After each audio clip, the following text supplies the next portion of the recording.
obviously farms the whole hog thing. So I don't know if he farms whole hog. Farms whole hog. I cannot I stand don't know. Is guys. there anything else? No reason to go half hog. Farmer's 10 podcast got me feeling tough. Sweating through the days, ain't no broken plan. Talking with the folks from this thirsty land. Hello, Farmer Tan Nation. Welcome back. I am Jake. As usual, I'm joined with my buddy and your co-host, Jared. What is not usual is we packed up our stuff and we hit the road. We're in Atkinson, Nebraska today. We're here with Greg. And Greg, I'm going to let you introduce yourself a little bit real quick.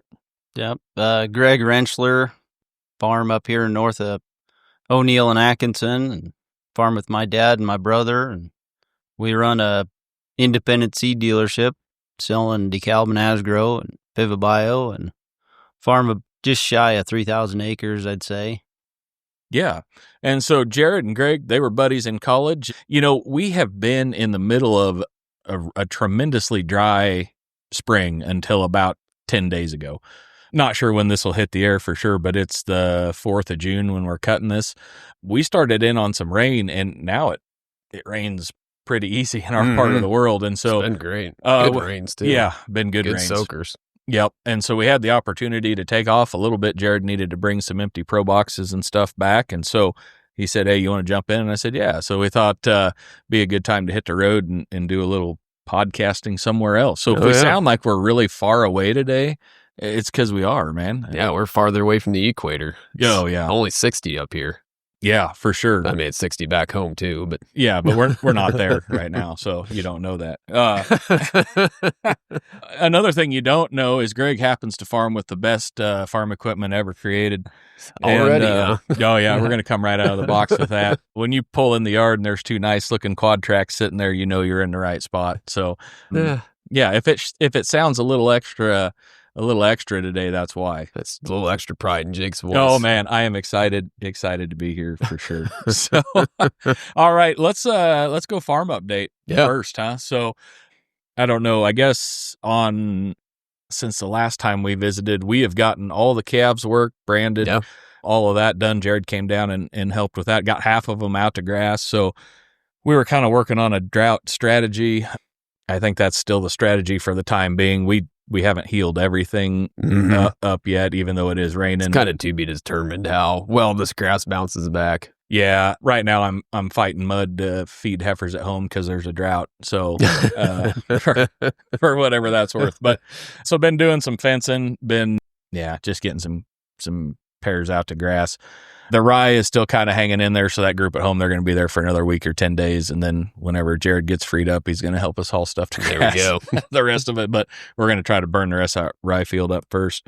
Forage beans are all in the ground. They're coming up, so that is good. And yeah, I've just been doing some fencing and various stuff. Stuff at the store has been clicking right along. We're kind of in a weird transition right now where we're trying to decide what direction a lot of producers are going to go, whether we need to gear up for drought related or whether we need to kind of switch over. But like Jared said, a lot of that's to be determined. So other than that, I don't know. Owen and I have been riding the dirt bike some. Oh, nice.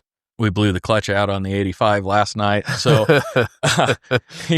he was riding it with his cousin. He comes in and he's like, "Dad, we got bad news." He's like, the clutch handle's just jello. He's like, "I don't know what happened." And I'm like, "I'm pretty sure you stretched a cable or broke a cable end, you know." So I went out to shop this morning and checked it out before we took off, and I think clutch did come that's apart. A bummer. So clutch is out of the Kawasaki at the moment. We got to get that worked on, but his front sprocket's about out of it too. He has been learning how to ride wheelies, and oh wow, my guess is that took some toll on the drivetrain perhaps. That makes sense. Yeah, send it till you bend it. Yeah. Yeah, what's going on in your place, Jared? No, so just kind of catching up on scouting. We had some little bit of emergence, unevenness with how dry it was and getting pivots around, and I was kind of still trying to finish up planting and stuff. Didn't scout it like I wanted to, so now kind of going around just getting an assessment on the crop again. Then kind of using the rain to catch up on some family time, taking the boys do some fun stuff, knowing things are going to get busy again. So we're doing some of that, some of the running around, getting caught up on all that stuff that I mean, it's not really that productive, but takes a lot of time. And so rain always provides time doing that, catching up on the office work and all that good stuff. Which is a hoot. Yeah, oh man, that kills motivation like nothing. Yeah. Owen had reported back you guys had done some fishing maybe. So Yeah, we've tried fishing and I feel terrible. Elliot's really into fishing and we have not caught a fish this spring, and I'm trying to educate myself as fast as I can, but I've always had the magic touch of going to everyone's hot hole and then not catching anything. Sure. So I don't know. I repel fish like nobody's business, it turns out. Yeah. Yeah. Well, you'll have that. Yeah, so that's kind of what I've been doing, is just trying to catch up on some family time, run errands, do what I can. But it's kind of been too muddy to do some things. I need to go out and do a little pivot work, but I don't know. I haven't really wanted to run up the field and haven't need to run them, so There'll be a drier day. exactly. Yeah. It'll always dry out. It will. Yep.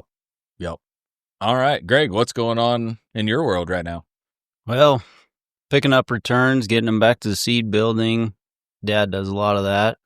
Flipping boxes, getting them ready to ship back, cleaning up planters and tillage equipment, trucking, hauling some corn to the elevator. How much corn you got left in storage? Oh, Like most of it, half of it? about half of it, I'd Half of say. it. Maybe a little less than half. Yeah.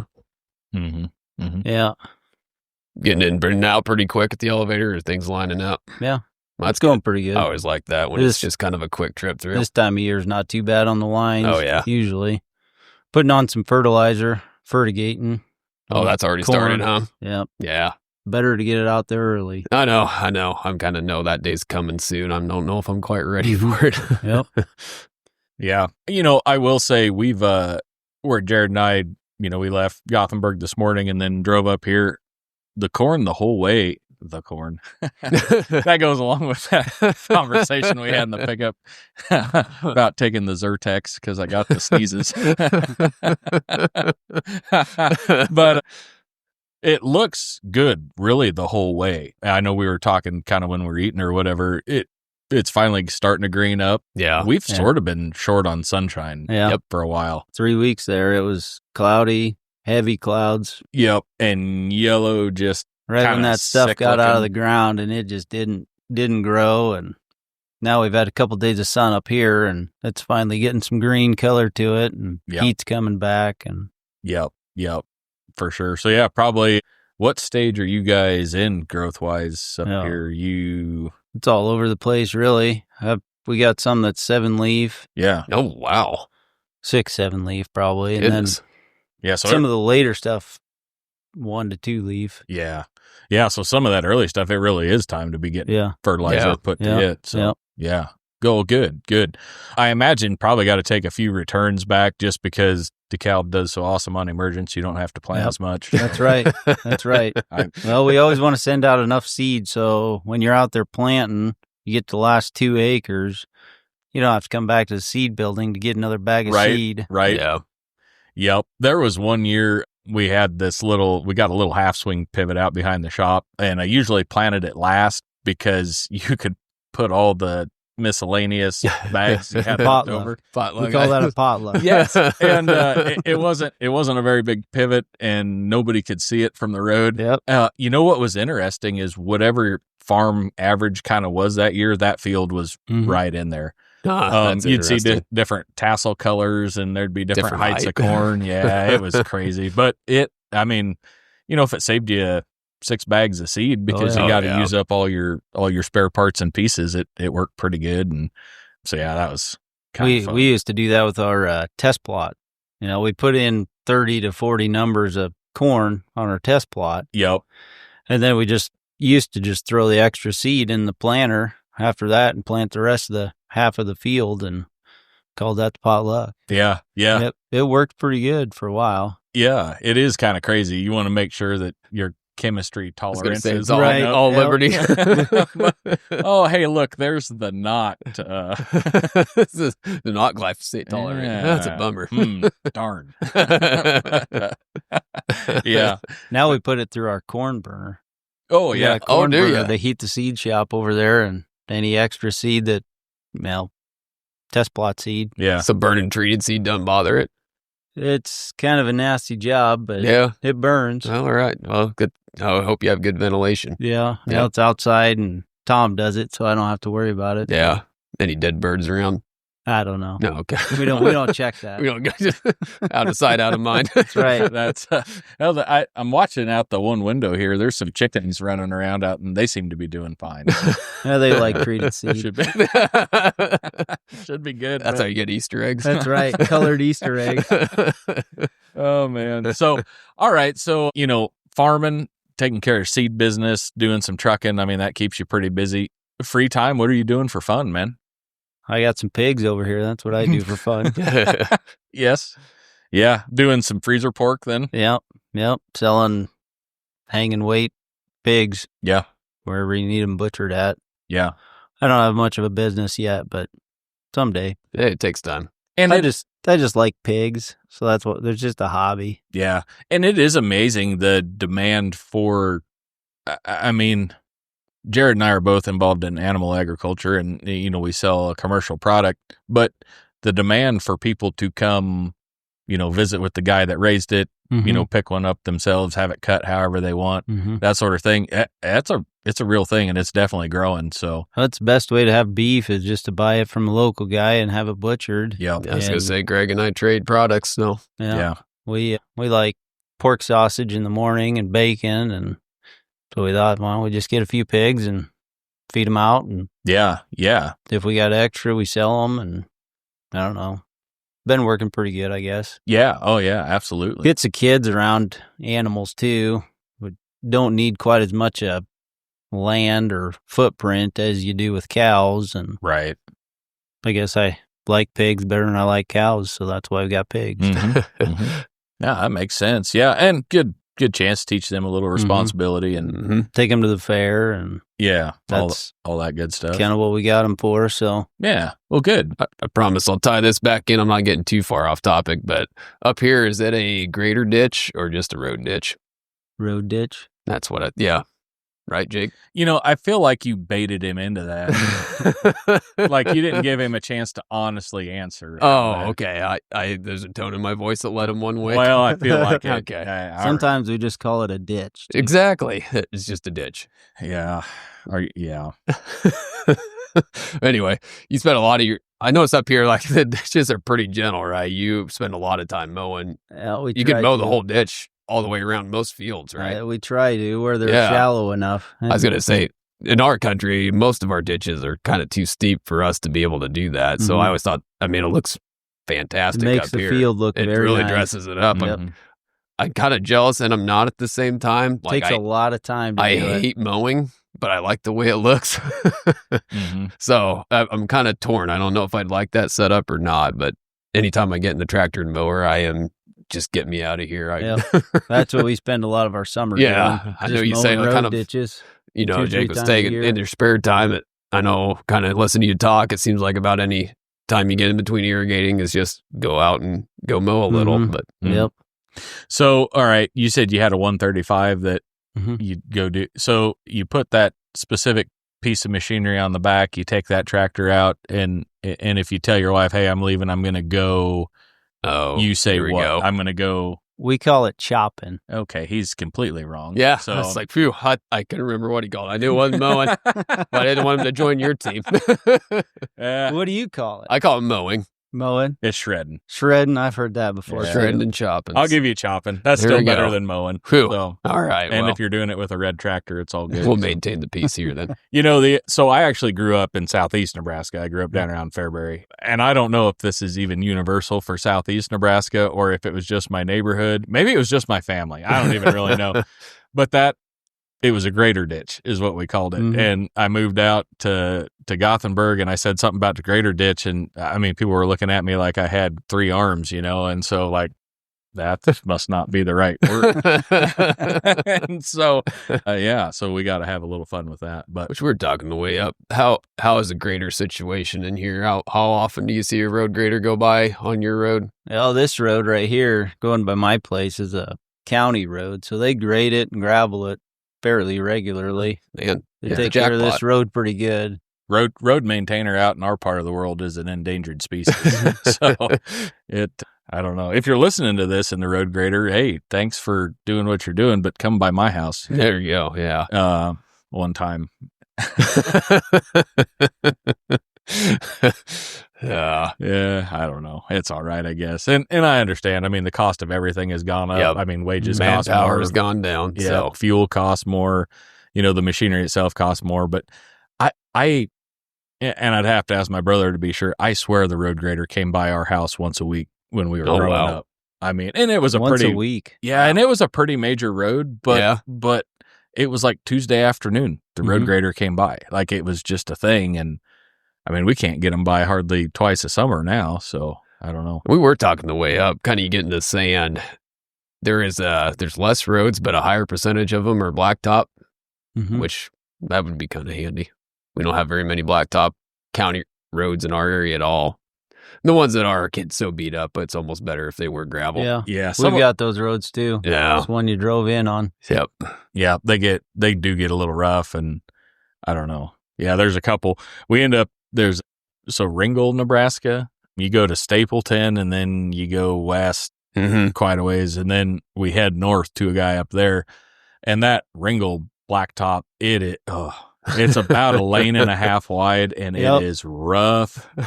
I mean, miserable rough. And yeah, I get it. You got to hold the sand road down. Like, I understand that, but boy, I'd rather have it be just gravel road. Or even just a dirt road. I don't know. Yeah, this is so high. I kind of understand that too. It's a money pinch, but yeah, some of them just getting. I mean, tar strips can only do so much. You can only fill a crack with tar so far. Yeah, that is a fact. So, yeah, I don't know. We've, like Jared said, been catching some rain now here, which has been good. Definitely needed that. Roads have been going to pieces because of it, which, I guess that's part of the hazard. Yep. Baseball games have been kind of going to pieces too because of it. Yeah, that's right. You said you've got one tonight? Yeah. Elliot's getting into T-ball, and his first two games have gotten rained out. Just kind of how it happened, but it's kind of a bummer because the first one he was playing my niece, so we could see both of them, and they're only going to do one makeup game, and that's not the one they're going to do. So it would have been easier for Dad to just catch two grandkids in one game, but they decided that's not the one they're going to make up. So yeah, we'll try to make it. Hopefully, it seems like it's a go for tonight, and not really a chance of rain. So Elliot might actually get a swing of bat. So yep, well, that'll be fun. Yeah, that'll be good. We've had 2 or 3 rained out as well. We did play a makeup one last week. We got a makeup one this Sunday, and so yeah, we're kind of worked through some of those too. We're supposed to have one tomorrow night, which now I see there's a chance of rain tomorrow. So I guess we'll wait and see if we get rain. I know. Let her keep coming. Yeah, it'll be fine. It was kind of fun. Tanner, he ended up playing some center field here the other night, did pretty good at that, but had some tremendous hits. Like he had very good quality at bats. So that was fun. He ended up with a triple, which was good. It was a double, but we legged it out. And, so that was good. Ended up with a triple out of that deal. And so that was fun. But yeah. So your kids, what are they doing this summer? Baseball. Got my twins. I think they're going to do T-ball here later in the year. We got Vacation Bible School. We went to that. Probably going to go camping at some point. Oh, yeah. Jared, what do you think about camping? Neutral. Okay. You've softened a bit on that opinion. I'm coming around. I'm trying not to be such a curmudgeon or hermit. I understand I need to get out a little bit. Yeah. You're not a big fan of camping? Well, yeah, how'd that go anyway? So Jake asked me once about, thinking, how did you phrase that question? I just said, are you guys camper people? Yeah, and my no was probably a little quick. A little? I haven't even finished. And pretty sharp. No. In my defense, I thought he was going to sell his camper and was going to see if I was interested in it. But I just wanted to see if he wanted to hang out. I know. It was like, implied invite, and I totally handled it. So anytime camping gets brought up, that story gets brought up as well. But yeah, no, I'm all right with camping. Where do you guys go camping at? I don't know. All around, just where, close here somewhere. And yep, got a fifth wheel or no? Ugh. tent No, camping? we do it the old-fashioned way. Yeah. Now that Back when men were men.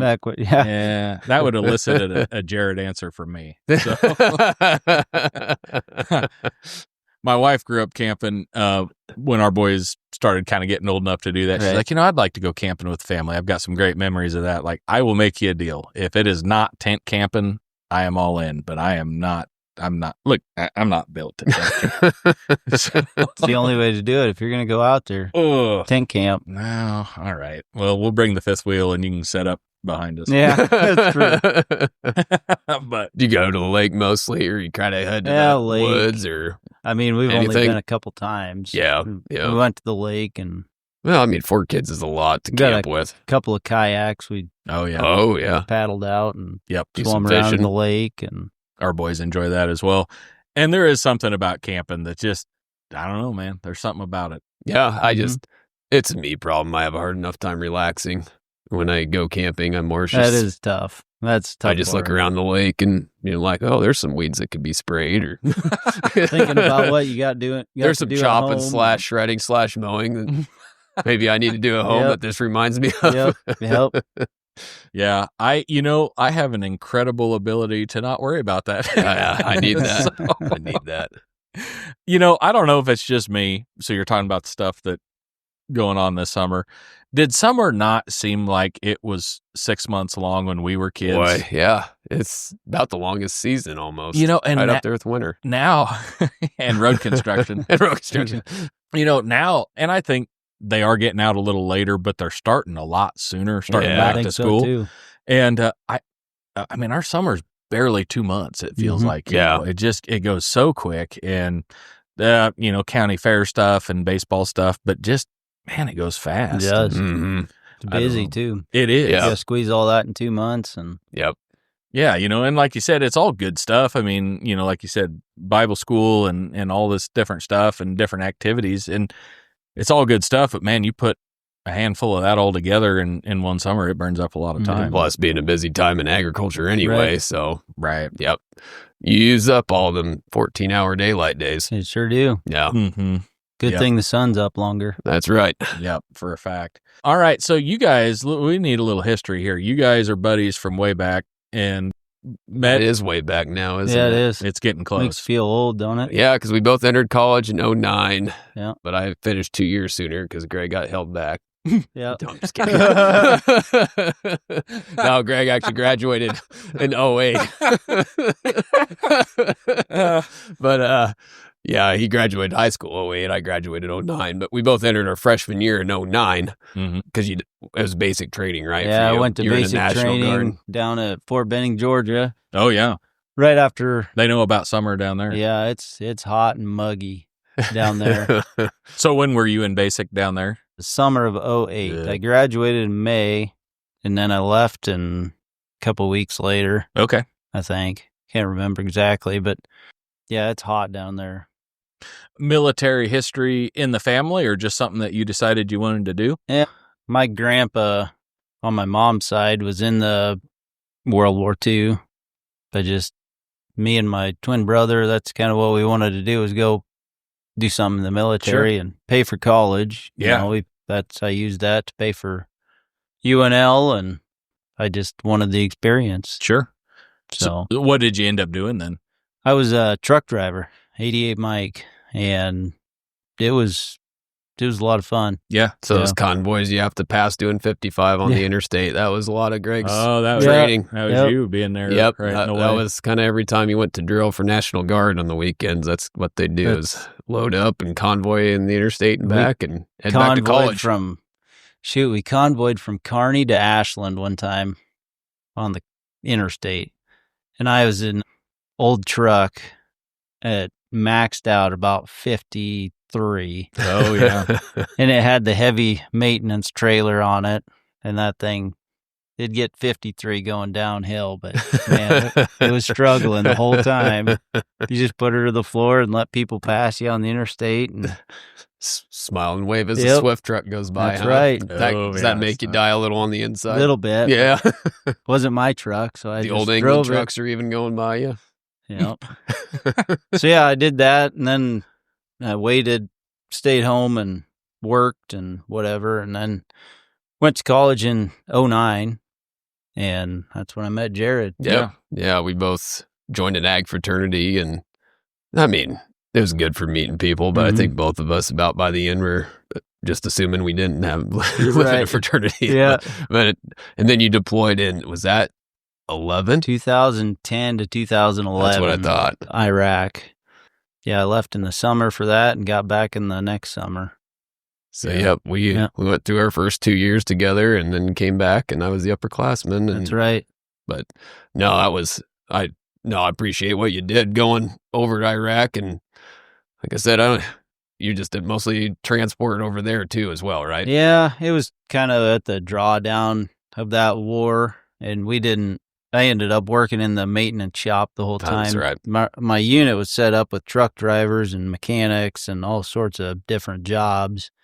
And the mechanics had a shop there, so there wasn't a whole lot of transport missions, so we ended up helping the mechanics out. And got to work on a lot of different trucks and drive them around base, do the test drives on them, the MRAPs, and we worked on one time we worked on a boat for the Army and a Humvee for the Navy. Seems backwards.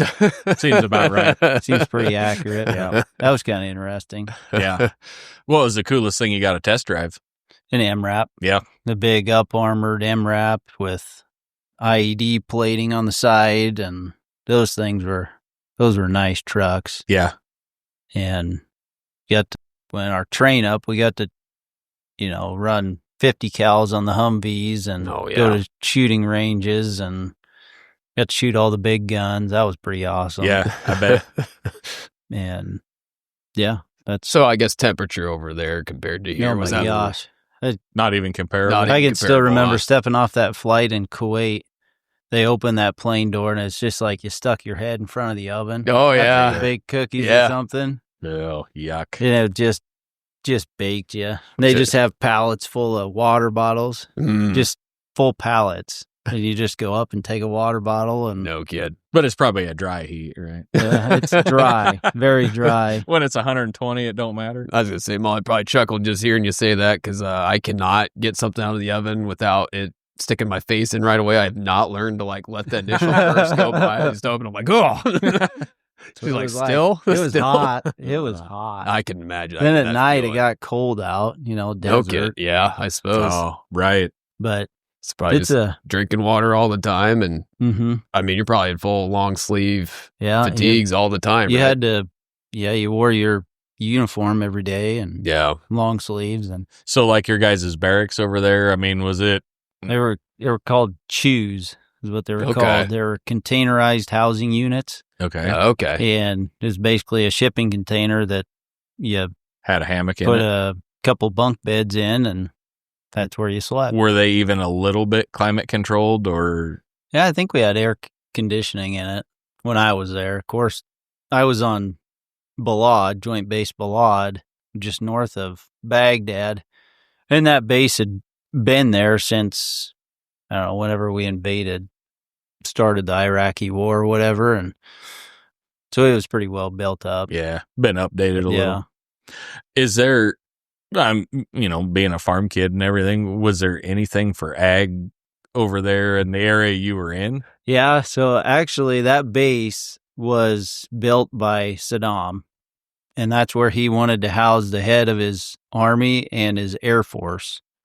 And he took this, 5 square miles or 12 or however big it was, the best farmland in the country, or that's what I was told anyway. And he built this big army base there with, airstrips and all that fuel storage and all that stuff. And we could see, they were growing, I don't know what they were growing, but they had tunnels, little greenhouse tunnels over stuff right outside the fence. And one evening I was doing a test drive and we saw a nomadic goat herder with a camel. And that's apparently what he did for a living, was follow his goats around. And oh, wow. Had a camel with him and talk about pitched camping. his tent. And then the next morning he was gone. Yeah, that's That's real camping. That is. They said that was pretty common over there. I You don't haven't- know. If you haven't camped out with a camel and a whole herd of goats, yeah, Camping with the camel has a different interpretation here. yeah, right. Oh man, Yeah, it was quite the experience over there. And I suppose, yeah. shoot, we got mortared over there every now and then, and Really? one of the contractors over there, the civilian contractors, said the farmers they took the land from to build that base didn't even know the base switched hands. They just kept mortaring them. They mortared them before we got there, and they just kept mortaring them after. Wow. And, Yeah. What an existence. it's totally different culture over there, and just totally different. Yeah, I can't. I have a hard time even imagining. I was that. about first month or two we got there. We had a detachment up in Missoula, which is in the northern part of the country, and I had to go up there to help the maintenance guys or something. I don't know. I just hopped on the flight with them, I guess. And I was up there for a couple of days helping them out. And that first night, all of a sudden we were laying down for bed, and all of a sudden the whole town just erupted in gunfire. And I was like, oh my God, what's happening out there? Yeah. You know, we were on base, so we were fine. And the guys that were stationed there said, well, a Kuwait and Iraqi soccer team were playing a game that night, Yeah. and the Iraqi soccer team just scored a goal. So they all grabbed their guns and shot them up in the celebration. Really? air. That's what they said it was. And it's like, ow, Well, why were we releasing balloons at Husker games when we could be Yeah. doing that? When we could just be shooting into That's the air. true. take your deer rifles down and just shoot them up in the Shoot 'em air. in the air. Huh. Well, there you go. That's yeah. It's different over there. Yeah. It's yeah. Then, I remember you came back for the winter in between. Yep. It's probably you came back 6 months or something. 2 weeks. You get a 2-week 2 leave week. right in the middle. Yeah. Yep. And you known your wife since High school. high school. So you've been dating since high school, and Yeah. you decided to propose on that 2-week leave, Yeah. if I remember right, Yeah. right? Yeah. Yeah. I don't know. You and Shaylee have always been tied together as long as I've known you. And man, it'd be nice to have her on the podcast, because I don't know anybody gives you a hard time Yeah, quite as she no. does. And it brings me great joy. Yep. Now that's why I had to put a ring on That's it. I right. guess, huh? That's right. I was wondering if that's why we were out in the shop instead Yeah. of out in the house. Yeah. We're not going to let her near the mic today. So you were married your last year of college, right? You got married before your last year. 2012. Yep. Yeah. So We got married, and then we went back to college, and yep. I remember kind of visiting. I'd come down to visit Molly when she's finishing up. Or last year was when you were finishing up your last year. So we'd come and hang out. And one story still gives me a chuckle is you were living with your brother. Your brother moved in for a little bit. which one? Matt. I've lived with. Oh, that's right. Maybe both of them, Matt and Dan. Lived with Matt and Dan. I don't know if Tom's ever lived with me though. I guess. So it was kind of when Matt got out of the Yeah. Navy, because his first year was your last year of college. Yeah. So I get over to Greg's house, and he's like, gosh, I'm so mad. He said, I had just enough cereal, just enough milk, Oh, yeah. and just enough bread to get me through today, because Shaylee's coming down. We're going to go grocery shopping, and Matt ate all of it. I haven't had any food all day. So he had it rationed down to the last day. Yeah. So when Shaylee was coming, so they could go grocery shopping together. And he's like, I'm on my last pair of jeans. All right. So that we're gonna go that way, being you kind of opened that up. So in college, we did some silly stuff that way, because have you guys found, as you've become domesticated, do you still run the food down to the end? Do you still run the clothes down to the last? No. Nope. Yep. Nope. Yeah, it's kind of Sundays are laundry day, and my goodness, is there a lot of laundry anymore? It never quits. So looking back, it's kind of funny, right? Because I'm down to the last pack of ramen noodles. You could go buy more. It was Because you're more right in a city. It was more the point. You Yeah. know? Yeah. You had $8. You could have bought, a whole flat of Right. ramen for that. And there was a store within 15 minutes of where you were living, but it's the point. We're men. We're roughing it. We're stretching this out. That's That's right. Yeah.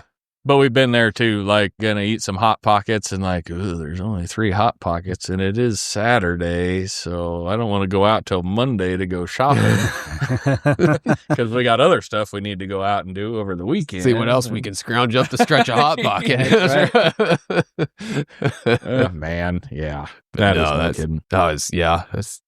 usually Shaylee would be down the same weekends I was, and we'd all go hang out together, and that was always a good time. So yeah, that's hard to believe how long ago that's been now. That was a long time ago. It was. And you're long time ago, but that would have been, you guys said you met in 2009. Yep. And so Aaron and I were married for 2 years by that point. No. Yeah, you said you got out in 12? Or that was your last year? Was 14. 14 is when I graduated. 14. Yep. So 14 was when my youngest was born. So yeah, so I just, because how old's Jameson? 9. 9. So Yep. yeah, I mean, you started family pretty quick out of college then, didn't you? And I remember I was an usher in your wedding, and it was September 2nd, which is Labor Day weekend. September 1st. Okay. It was September 1st. it was sometime. I wish early in Shayla was on September. here because I'm pretty sure it's September 2nd. No, Yeah. I'm just kidding. It was like 95 degrees and the AC in the church went out. Oh, yeah. It was hot in that church. Oh, my goodness. gosh. It was something. I just remember hoping people who I was ushering in couldn't feel the sweat in my elbow crack going through the tuxedo. Yeah. And as the song goes, here comes the usher, the old toilet flusher. So, yeah, I've been part of a couple pretty warm weddings as well. Yeah. And that's tough. It's just those events only happen on the biggest day, one of the biggest days of your lives. I know Shaylee wasn't too impressed either, but what do you do? The show goes on. Makes for memories, right? That's exactly right. I haven't forgot it. I haven't forgot the date either. And think about that. So think about that, right? Like you probably got harvest stories or planting stories, and there was like a storm coming, so you ran all night or whatever, picking in the snow or whatever it was. But you don't talk about, you remember that fall when like nothing broke down, we got started in a good time, the corn dried down, and we were done in 3 weeks? Yep. Like nobody talks Nobody about talks about that. And we've all been to a wedding where, it was great. Nothing caught fire. The weather was pleasant. Everything was great. But the ones you remember, like, it was 98 degrees, 101% humidity. And And you and Shaylee's birthdays are one day apart. That's another day you remember. Because it's January 2nd, right? January 2nd There we for go. me and January 3rd That's for where her. he's getting the second. Same year? No. Okay. She's a year younger. A year and a day. Yep, year and a day. Yep, a year and a day. So Yep. there you go. I kind of joked that Greg picked someone whose birthday was close enough he wouldn't forget. So that's Right. kinda, That's solid. It's kind of nice. You just got to set up the decorations once. yeah, you're Yeah. like, oh, it's And my they're already birthday. set up I for- got to go shopping. That's right. Yeah, because we're about out of bread. Because tomorrow's coming quick. If I want to see the next one, I need to go get something soon. Yeah, that's good times. Good times. So what was bread and cereal? That was your staple in college then? Oh, I ate a lot of cereal. Yeah. Cereal. Yeah, a lot of cereal. Yep. You So Marshmallow Mateys guy? Yeah, Yeah. waffle crisp. Waffle Chris. Okay. I don't know if I've had that. Yeah, I do remember that. Yeah, that's one perk of the fraternity house is we always had bulk cereal on hand. Yeah. You always had cereal. Then Kreifels would always cook eggs. That's Remember right. that? Yeah. He'd always have plenty of eggs for us. Yeah, the chicken guy always had eggs. You could always count on him. Yeah. Remember coming down to the kitchen one night and about 9:00, he's cooking up an omelet. Like, good for you, man. Good for you. Looks Yeah. delicious. Can you make me one? I know. And he never, well, he might have. Yes. Yeah, Nice if he caught him in the right mood. But usually I'd probably been giving him a hard time all Yeah. day to the point where he wasn't going to make an omelet for me. At least not one without any spit in it. Hot Pockets were my deal in college. They were easy. So I lived in the dorms, so we couldn't really cook much anyway. Really have not ate much for Hot Pockets since Yeah. college. Pretty They well burned got out used on up. them pretty Yeah. quick. Yeah, same with Marie Callender's pot pies for me. Oh, yeah. That was a fancy meal. But Yep. Boy, I ate so many of those. I haven't really had one since. Mhm. Yeah. No, I definitely agree with that. It's interesting because, so we're the type of grocery shoppers, and I don't know if you guys do it or not. We wait till we're basically out of everything, and then we go. and it's like 2 or 3 cartloads of stuff, and you got to get a small advance from your operating note. Right. Right. And you go home and you put it all away, and you're like, man, why did we buy all this stuff? And then you go just a little while, and like, man, there's nothing to eat. But we try to do a mix of like, you buy stuff to make other stuff with, but then you also got to buy the stuff that you can just make in a hurry. Yeah. And that always goes first because we're lazy. Yeah. Yep. And then next thing you know, well, I guess we could make this pork loin, but it is 8:30 at night. Right. Yeah. So we'll just I hear that. we'll eat cereal. You always have good intentions in, middle of Sunday afternoon. Yeah, right. But yeah, it gets in the week and you're like, oh, this takes an hour and a half to make and it is 7:30. So Yeah, I tell you. how many frozen pizzas we got left? Yeah, that's right. We just buy them by the box or by the case. Jack's is our go-to brand. And yeah, Aaron just buys a whole big box of them and Canadian bacon. I said, you guys are a fair jaunt from many chain grocery stores, essentially. Oh, yeah. Yeah. We try to go to Sam's Club. Oh, yeah. That's where we do a lot of the shopping. Yes, sir. That's Molly's Disney World, I think. We actually had Shaylee's too. The kids call it the club. The club. Going to the club. That's fantastic. We actually had to buy a hitch for the expedition. Yeah. Like one of those you slide in the hitch and it's just a rack. No kidding. Oh, So yeah, now yeah. we put the big cooler on there and put some chips and other stuff in there. Yeah. On there. Got to make it count. Mhm. Surprised you don't take the Peterbilt down Yeah, sometimes. shit. I mean, when they're getting to high school, I bet that'll be a I've offered Peterbilt to trip. take the little 4-wheeler trailer and load it up. Oh, yeah. Yeah. Might have to someday. 'Cause it's 3.5, 4 hours to get to Sam's Club. Yeah. Well, I guess 2.5 to get to Grand Island. That's what I say. Are you going to Grand Island? Grand Yep. Island, 2 cities, probably 3. Oh, yeah. Jake and I were joking on the way up here that seems like north central, northeast Nebraska is 3.5 hours from everywhere, and all the towns are 3.5 hours apart somehow. It's just Mhm. It is. doesn't matter which way you go, it's going to take you 3.5 hours. And if you want to go to the next big town, it's probably 2 hours away, but Yep. there's no direct roads. You just Yeah. What do you guys have against like straight roads? up yeah. there? We don't like them. Like you could just, there's no way to get to anywhere. It's like the witch's crook chimney. You believe if it's not straight, then the witch can't come down your chimney or Pretty something. much, Just yeah. how you do your roads. Like Tell the you what, though, Canadians all can't these- make it down here if the roads are crooked. All these dirt roads around here, they're all straight. That's right. You do got in section between roads. section Oh, yeah. roads. It's all sectioned out. You get here. down there, drive around the fields of yours. It's like, you got to go around this draw for 4 miles. You You're come around right. this I don't way. have any place to talk. Yeah, no, that's a fact. When I started buying seed from Greg, just from our college connection, he asked, first question he asked, he's like, okay, so how many circles of seed do you need? I'm like, duh, we don't have a circle field on the whole place.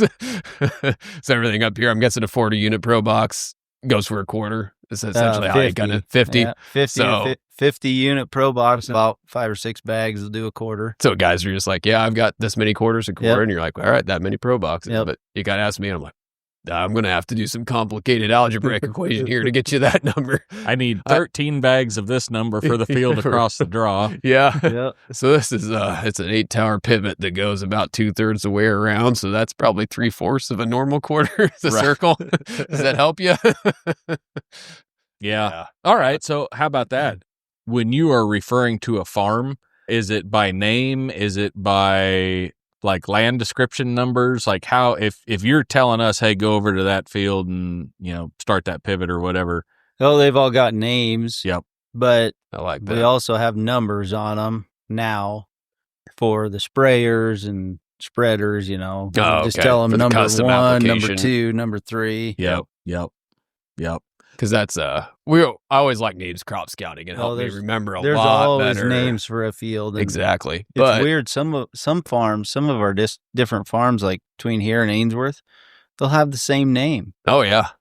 I Yeah, don't 'cause know it's how usually- they got the same name, but And So then you got to use context clues to figure out. well, which it's Right. Ainsworth, whatever, and that's kind of like our fields we have over west, but there might be fields further west than over west. Right. But that's Oh, yeah. just over west. Sure. And then you have the hog building field from a hog building that's no longer there. Right. It's just there's some of these names that you kind of stumble over. You're like, God, this just doesn't make any or sense. it's the name of the people that like probably homesteaded it. Yeah. 'Cause Yeah. You 5-10 years ago. They haven't 20. been that name around the area forever. forever. We had one called the Pivot. Was it a pivot? It was. Oh, there we go.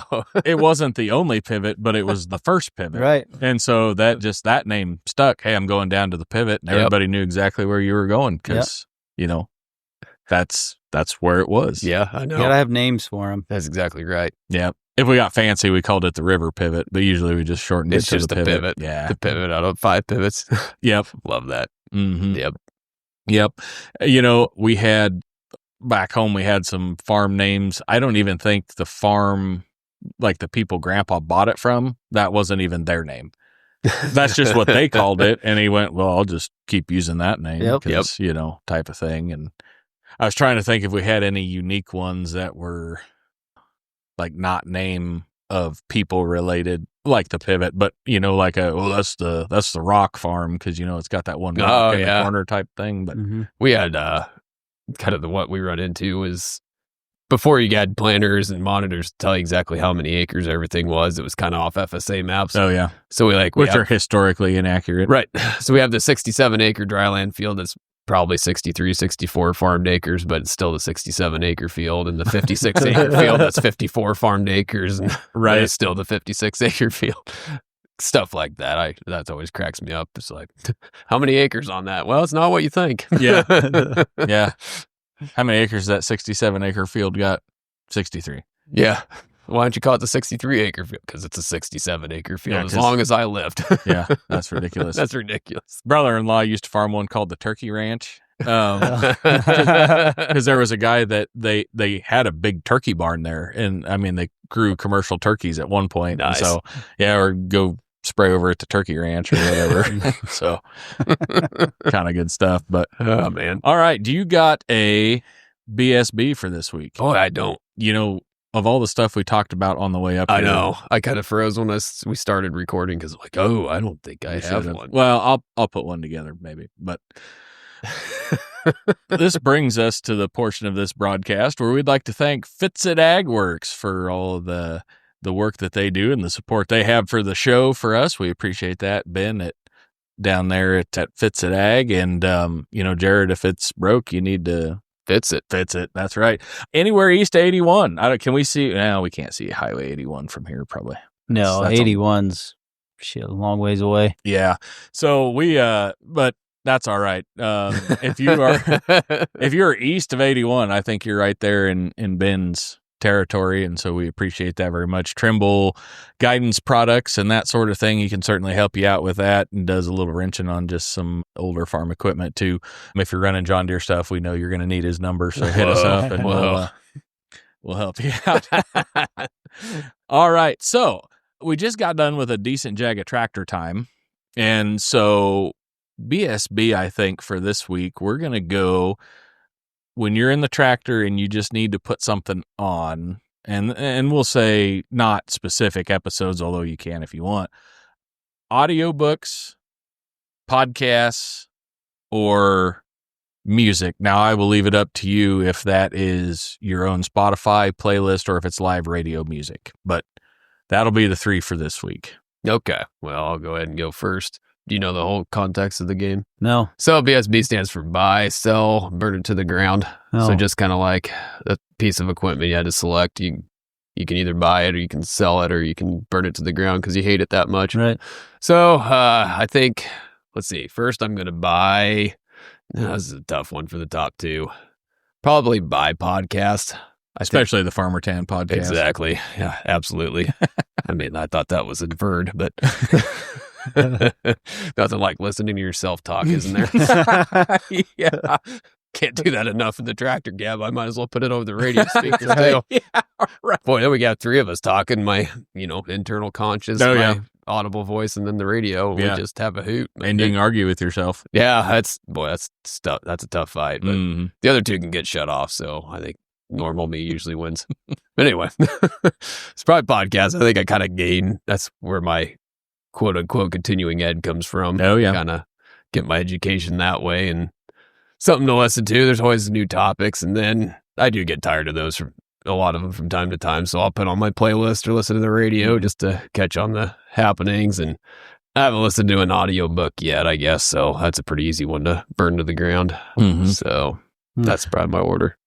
So I don't forget, you talked about your continuing ed on the podcast. So do you like listening to podcasts that have some sort of, educational foundation apparently? Or I kind of like a mix, and I usually alternate between them. I usually have like 2 or 3 Christian podcasts, 2 or 3 sports podcasts, and then ag podcast or maybe some other topics in there, like Sean Ryan or something. Yeah. And just so I don't kind of get burned out on the same thing, I kind of go in between them. But sports podcast is kind of just turn your brain off. And this time of year, I don't get to watch a lot of TV. So it's kind of my chance to get caught up, especially with hockey playoffs, basketball. I don't know. I just find that a little interesting. It's kind of a leisure.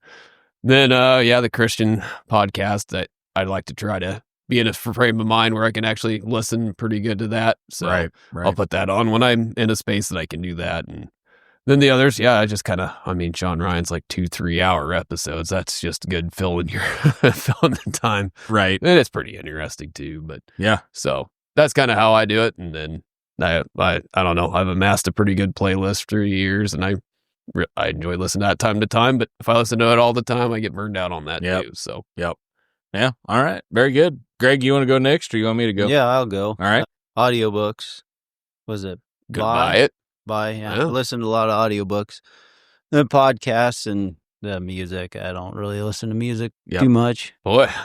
Yeah. Look at this. Good friends that are polar opposites. Yep. That's fair. Yep.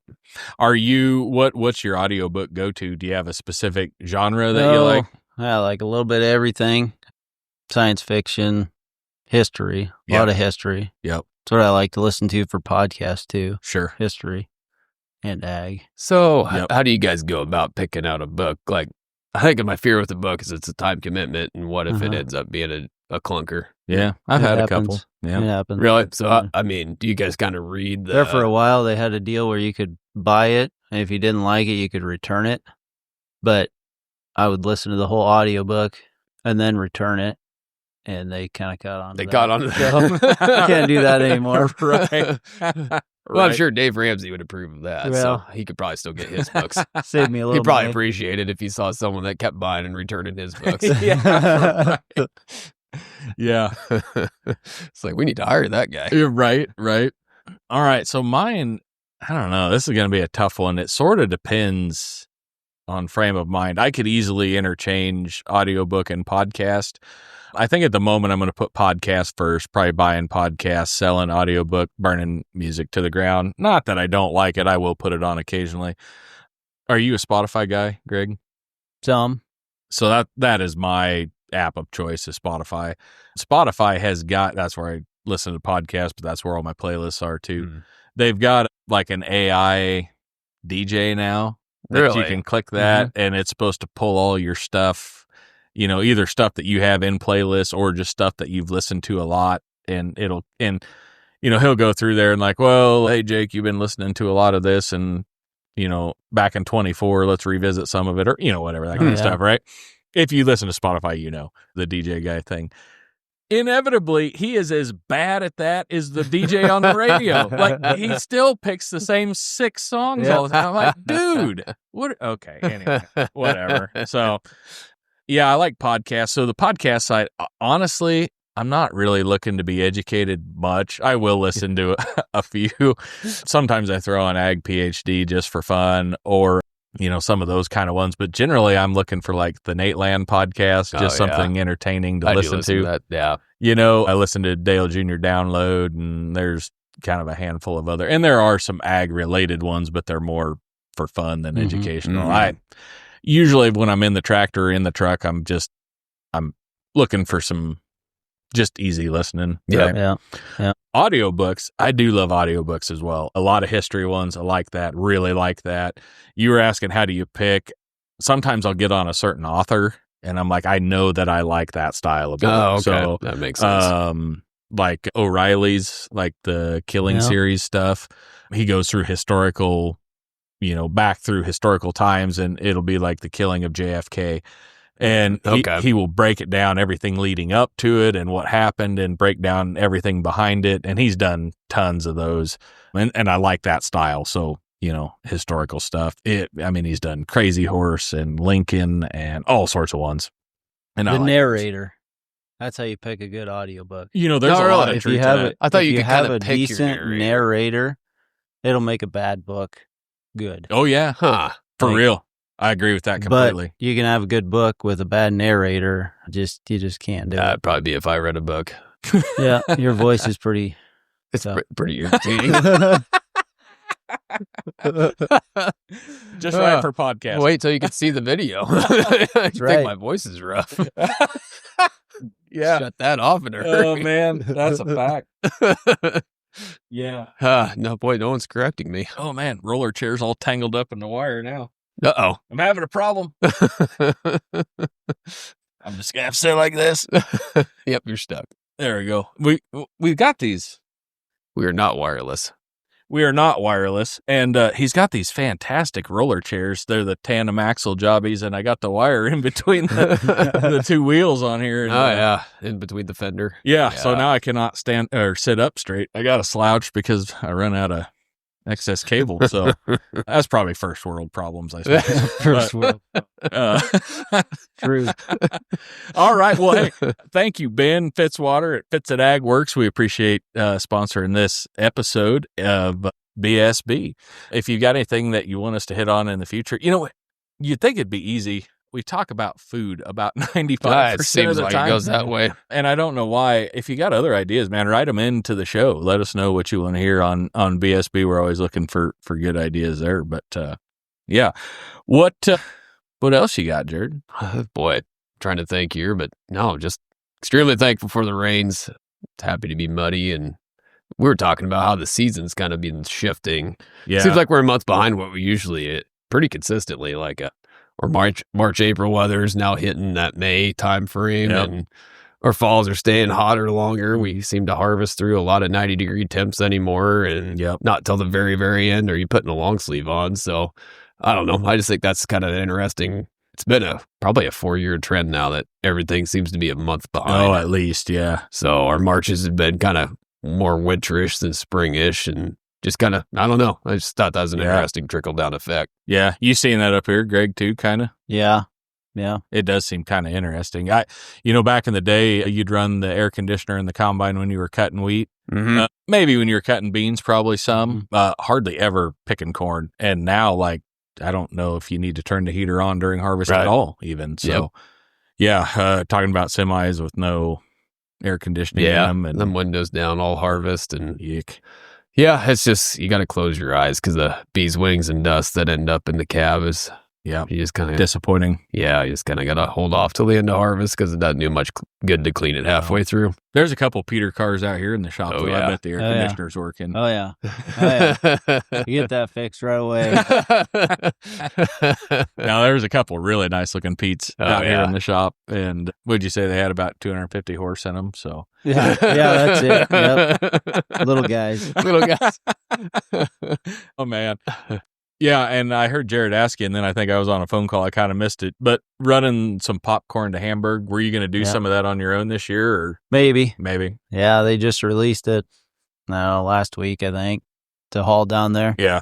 And Do you guys swing down to Weeping Water and bring rock back then? we usually bring ag lime back Okay. because we got pretty acidic soils up here, and they all need limed every 5-10 years, something like that. Yeah. Seems like. So we have swung into Weeping Water before, picked up ag lime, brought it home. Usually we try to go to Fort Calhoun, north of Omaha there. Yep. Just straight shot right up 29 and then get your lime. And And you really like it when it gets rained on and it's oh July, my don't gosh, no. No. You got to time it out for the weather down there to be super hot and super dry. So the lime is dry. Oh, right. And it's always super hot and super dry up here. So then you got to push it out of the hopper bottoms, and Oh, yeah. it's miserable. I- Kind of reminds me of your distiller story. Ugh. Yeah. Nobody's going to share about it. Okay. So Trust me, they're good ones. We'll just move on. No one wants to hear good stories. Just 3 guys him-hawing their way.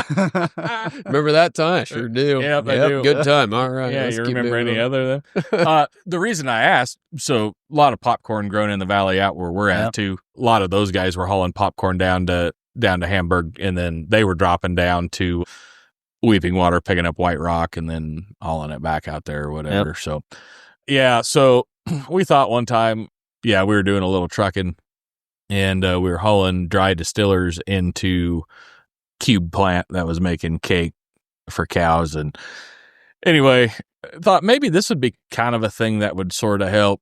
We could justify another truck driver and maybe, update trucks even a little bit, and let's maybe see if that'll work. So I had a buddy that's got a triple axle hopper, and I said, hey, can I borrow that or rent that from you for a load or two? We want to see if this works out before we get into it real big.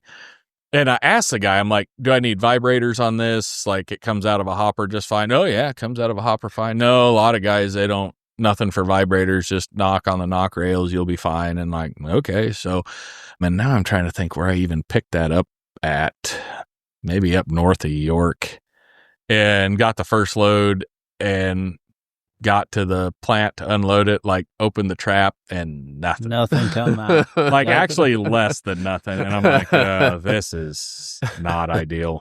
And so got up on top, like beat on the knock rails for a while, and it kind of was falling out. Got up on top with a big stick and started poking. Well, it did kind of come out. Like, well, maybe that was a odd load for some reason. Went back the next day. I think we were supposed to haul 5 loads. Went back the next day, picked up the next one, come back. It was worse yet. It took me like 2 hours to poke it out of that truck. Yeah. And it was July, and I was wringing wet. Like, and then when it would fall, poof, you'd get this blast. Yeah. Oh yeah. And then it's sticking to, I made distiller gravy. Just finally get it done. And just wringing wet. Like it was so disappointing. I was beyond being mad. Like I was just ready to lay down and die. Like I didn't even care anymore. Drove the truck back, parked it, called the guy the next day, the broker. I'm like, for one, you do need vibrators. For 2, I still don't think it'll come out. And for 3, you haul them last 3 loads yourself. Like I am done with this nonsense. And that was so miserable. And it probably would be fine. I don't know if it was time of year business or what. The second load I picked up, and I had a feeling it was going to go this way. They got about half the load on, and you load inside this big building, and they kind of push it into like a leg, and then it loads. The pile that they were scooping it out of, like it was coming out of the dryer or whatever, out. And they were like scooping it, like they had to sit and wait for a while to get enough to finish loading me. And I'm That's like, not good. I don't think this is going to come out. Anyway, if you're looking to here's a little pro tip for anybody that's looking to do that. Get you a wide bottom belt trailer. Yep. That is probably the only way you should ever really do that. Don't put it in a hopper bottom. I don't know, maybe like a side dump or something might work too, but don't put it in a hopper. You will hate life. So that's my dry distiller hauling story. Now, once they turn it into cake, that comes out of a hopper bottom piece of cake. Right. Yeah. Literally. Pun piece of intended. cake. But dry distillers, no. Yes. You'd have better luck getting wet distillers out of a hopper. Yeah. So Same thing with wet lime, I'm assuming. Similar story. Well, wet lime's the same way. Yeah. Yeah. It's just cakes in there like cement. And when I was growing up, Dad would haul it back, and they had a conveyor that they shoved underneath the hopper. Oh, yeah. And it had just, a Briggs and Stratton motor on it to run that belt. But you had to be very careful. Otherwise, you'd overload that conveyor. Which is helpful. And then you had to go scoop it off the conveyor to get it started back up and get it moving. And now we just open the traps, jerk the truck back and forth, and it just falls out windrow. And then I push it up with the loader, and much better way to haul lime. Much better way. Yeah. You still got to get in there and push it out sometimes. Oh. Yeah. Yeah. And Doesn't work real good. I think, and I don't know what all the exact specs are. All of the hopper trailers in our world are just, grain hopper, ag hopper trailers. You can probably get one. I don't know I know in the coal industry they run some hopper stuff out there. I don't know if they aggregate. Yeah, and I don't know if they have steeper slopes and bigger traps on the bottom or what. There's probably some ways that you could, but that feeling when you crank a trap open to have nothing come out of it, that is a miserable feeling. Yep. It's going to be a bad day. It's going to be a bad day. Yeah. So I was down there unloading, and the guy running the payloader, he's like, oh yeah, he's like, dude, he's like, there was one guy down here for like 4 hours one day poking that out. And I'm like, he's like, when did you load this? Did you load it yesterday? And I'm like, no, I drove down there this morning, loaded it, and came right here. He's like, ugh. I'm like, yeah, you're telling me. Yeah, that was a hoot. Really, some of that stuff you get into trucking is... Yeah, it's always something in it. Yep. I know Jared, so that combo trailer will haul bulk mineral in that. Mm-hmm. Oh, yeah. Which works pretty well, but bulk mineral will unload okay, but if it's humid, it will get sticky also, and it'll hang up. And I think you had one, you had to poke it out with a stick. I spent probably a good half hour just thinking I wasn't running something right on the trailer, like trap wasn't open or something like that, because nothing was coming out. And I'm like, okay, Jake told me these steps. Let's go through them again. Did it, still nothing. Well, then I had that stinger kind of in the bed, so I'm like, that's probably dumping. I'm like, I better lift that thing up, see if actually anything's coming out, and raise it up. I'm like, oh, no, there's 10 minutes sitting, waiting, thinking we're doing something. We're not doing nothing. Yeah, ended up kind of scoop shoveling it all out. Found out it just was bridged over the door, and it was pretty stuck. So yeah, that can be a miserable thing. When it does want to come out, you can unload it fairly well, except it pulls kind of hard, and we don't quite, on the current truck, we don't have enough hydraulic cooler capacity that if it's already hot out, like if you're doing this in July, then you start overheating the oil, and so you got to run it kind of slow anyway, and it just it's not as much fun. The next truck will have bigger coolers but it really helps out when you hit your head on the supports about 3 times while you're doing all that. So that puts you in even better. You wanna say some stuff that's probably not podcast appropriate. Well, I think it's 5'9" is the engineer that built that trailer. Yeah. So it's like just short enough a 6-foot person doesn't see it coming, but it still gets caught. Or still make a good connection every now or and then. It's short, so you're already hunched over, but you don't hunch over enough, and you catch it in the top of the head. Yeah, right on square on top. Yep. That's a hoot. Yep. We've pulled into some places like, oh yeah, you can get a semi in here, no problem. And then you show Famous up. last words. Yeah. You wonder if the guy's ever actually seen a semi before. Dude, I don't know how I'm supposed to... Where do you think I'm supposed to turn around? Right. Like, I can't even back out of where that is. So yeah, I don't know. Yeah. And then those tight yards, they're like, well, I kind of wanted it this way. And I'm like, it was everything I could do to just get in and out of here. Yeah, I know. Well, and then you were talking too at one time, you did a little custom grain hauling. Yeah. And that's what you said. You deadhead an hour to pick up a load to then go sit in line for 2 hours to unload it. And that's kind of one of those like, well, that's not helpful either. Yeah, I know. That's kind of, you grow up in ag, it's kind of a no quit mentality. You don't quit a job, you start. Yeah. That was kind of the first time I'm like, I mean, business wise, I have to not take this job anymore. This is, not going to make money. I'm going to start losing money pretty quick. And well, and I don't feel like you quit it. I feel like you just stopped doing that. Yeah, I mean, I still hauled grain. Yeah, you're right. It's kind of like the Marines saying, like, we don't retreat. We just make fast advances to the rear. Advance to the rear. Mama didn't raise no quitter. That's right. We just stopped doing that. Yeah. And, all the, like, you get kind of used to how stuff is around where you're at or your place or whatever. And then you back out of a driveway that's got a weird dip, and you're like, well, good. I didn't like that mud flap anyway. So done that before. Yeah. All that kind of stuff that just like, Yeah. So, no, for people thinking a truck is just driving, there's a lot more to it. Yeah. If you just want to drive, go work for Swift. But sorry, we have insurance for that. Are we insured for that? Yeah, right. That's what stands for. From what I have gathered, both in real life and via the internet, if you are a concrete pylon or a concrete island at a gas station or like the Jersey barriers or any of that, you need to be nervous with a Swift trucker. Yeah. It looks like they're just looking for a reason to run that over. Get 'em. So that's exactly right. I don't know. I'm not picking on Swift specifically, but it's just an easy target. Well, there's several of them out there. Over the road's a different deal, but when you're kind of, I know they told me that kind of with distillers hauling is like, we don't so much think we're hiring truck drivers, we're hiring equipment operators. Yep. Right. Because you're doing trucking. Yeah. You're doing a lot more stops. You're doing a lot more loads and unloads. It's really, you need to be a better equipment operator than you do really a truck driver. So, Yep. And there's a lot of truth to that, which it's sort of changing now.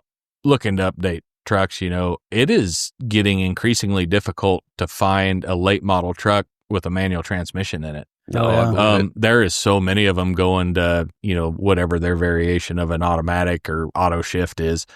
But back in the day, I mean, that guy woke up in the morning, pushed the clutch in when he left the truck stop, and he didn't clutch it again until he pulled in that night. That's right. Like those guys, and nothing against them, but don't know what ag trucking is like. And it makes you think, the way we kind of look at automatic transmission, is that what the single stick transmission was to the double stick guys back it was. Yeah. Like, they just got this high or low flipper and one stick. That ain't truck driving. Yeah, the guy that was driving a twin stick was like 13 all in one stick. Yeah, driving a 5 and 4 splicer. Kids these days, they don't know. They don't know trucking. Yeah. They don't know what. All right, but okay, but here's the thing. So speaking of real trucking though, and this is not a knock on anybody. It really is not. And if you see me out and about occasionally, well, I'm wearing Chuck Taylors today. I got the Converse All-Stars on. I will truck in those occasionally. I'll wear cargo shorts. And I mean, I like to be comfortable. I am 100% on board with comfortable. Sweatpants and Crocs are just... Nope. I've seen people get out of bed more dressed up than some truck drivers. I guess that's where I'm headed. I'm not dogging on anybody that trucks in shorts or, tennis shoes or anything like that, because I am right there. I'm with you. But especially when it's kind of 10 degrees out and you see them get out in shorts and flip-flops, I'm like, can we at least pretend like we might have to go look at something on the truck and trailer today? Right? Because then I'm like, I bet he did a walk around. Exactly. Yeah, it was... straight out the sleeper, right to the driving seat, and off we went. Jammer and gear, and away we go. I wear boots and jeans. I'll take my boots off if I'm going to be in the truck for a while. Feel the engine. Tickle it with your toes. Yep. Get pretty in tune with that truck after 4 or 5 hours of driving it down the road. Yeah, there's that grounding trend where you put bare feet on ground. Greg's grounding trend is... That's right. Feel the truck. Toes on the pedals. I like it. You look at guys driving race cars, the shoes that they wear are not... They're very similar to like a wrestling style shoe or whatever. Are they? But they talk about being able to feel the throttle. Like, there you go. So you can feel it when you got to shift it. I believe it. I just never done it. But you try sense. it. So I forget to put them on when I get out the elevator. Yeah. Then do that whole hot coals walk when you're walking across the gravel on the concrete. You'd step down on the running board and it wouldn't. You're right. I'd probably just fall out of the truck at that point. You were talking about Crocs earlier. I put a pair of Crocs in my combine. Do you when really? I'm doing beans, corn. Because when you're combining beans, your job is to sit in that combine. And, you want to be comfortable, so I take my boots off every now and then. Yeah. You don't want to lace boots back up just to hop out and pee real quick. Oh, yeah. So I just threw the Crocs. So is that how you set your sibs? You're like, oh, this is a little bigger than a croc hole. So I know my croc hole is about a 7 millimeter. So yeah. It works for that, too, but... I will occasionally, the Roper brand, like those slip-on type. I wear those quite a bit also, partially because they're really easy to kick them off in the truck. I know you're going to think we're weird, but next time you got to go on a long run, kick them off. I haven't long run trucked in a while, so it makes life so much better. Yeah, I don't know. There's too many hazards in my truck to not have full dress on. Like glass shards on the floor or what? No, I don't have a panel on the fuse box, so sometimes you stretch your legs out. You're like, oop, bent some fuses down. Hope I didn't trip anything. You don't want to stick your little toe in that fuse. Right. That's about a 20 amp, so anything below that, we're okay. I think if you still had an old throw tarp and you had to throw that and then bungee strap that thing down, Yeah. you'd probably not be wearing sweats and Crocs, I suppose. That's kind of the thing. What, manual tarps, are you guys electric or still manual roll? Yeah, they're all electric. Yeah. Yeah. Electric traps too. Electric trap on one trailer. See, Yeah. you could wear sweatpants. We finally talked Dad into letting us put electric traps on. Well, they're electric hydraulic traps, I guess. Okay. But Yep. Yeah, for us, it's the wind. It's a big thing. The electric tarps take wind so much better, but it does feel a little lazy rolling up, watching guys still cranking tarps, and you're just holding the button. No, it feels fantastic. Well, like feels really good. you're getting mad at it. You're like, oh, just turn on the first time. You're like, oh, I guess I could be getting out and unrolling. And how comes you keep timing out, not going? yeah, through? right. you got to have the remote in a certain spot. pain. to reach that far. Aiming it out the window. Stupid I'm tarp. turned just wrong, and it's not. Oh man, what a headache! The new feed truck we got, it's got an air slide lid on it, and wow. man, that thing is nice. Yeah. But the way they put it together, the switch is kind of in an awkward spot, and I found myself thinking, like, this is a dumb spot for a switch. Same thing though, like, yeah, but I'm not getting out and cranking it. So, but anyway, yeah. So, all right, well. We kind of come full circle. Anything else? So we should probably fly south. All right. Well, we'll flip the Jakes on and get her wound down here enough that you can jump out here on the off ramp, and But then we still like to keep it rolling. Yeah, we're not stopping completely. You got to bail out, but get the door shut because I don't want to have to lean over and grab it. Hey, if you find yourself in the Atkinson area and you're looking for a different seed supplier, looking to try something different, looking to get into some DeKalb or Asgrove, make sure and look Greg up. That's right. And if you need a number or something, get a hold of us. We can sure get you in contact. Absolutely. But other than that, hey, we appreciate you being on today and had a good time. So, all right. We'll see you guys again in the future. Bye.